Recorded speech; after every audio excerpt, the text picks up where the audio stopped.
Sa kauna-unahang pagkakataon simula noong Nobyembre 2023, nag-usap ulit si US President Joe Biden at Chinese President Xi Jinping sa telepono.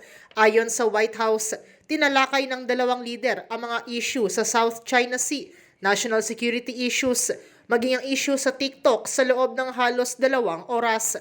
Iginiit anya ni Biden kay Xi ang kahalagahan ng pagpapanatili ng kaayusan sa Taiwan Strait at rule of law sa South China Sea. Sabi ng White House, diretsahan ding sinabi ni Biden ang mga pag-aalangan niya sa pagpapakita ng suporta ng China sa defense industry ng Russia at ang trade tactics ng China.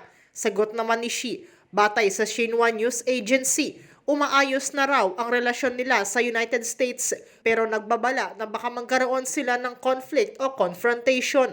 Nangyari naman ang nasabing usapan ng dalawang lider ilang araw bago ang meeting ni Biden, Pangulong Bongbong Marcos at Japanese Prime Minister Fumio Kishida sa April 11.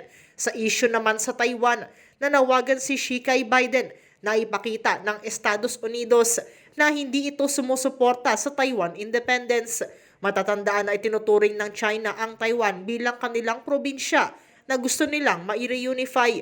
Sa kabuuan, inilarawan ni White House National Security Spokesperson John Kirby na business-like ang naging usapan ng dalawang lider. Matapos nito, bibisita naman sa China si US Treasury Secretary Janet Yellen sa mga susunod na araw kung saan niya rin makakausap ang kanyang Chinese counterparts. Para sa MBC TV Network News, ito si Nicole Lopez. Sama-sama tayo, Pilipino.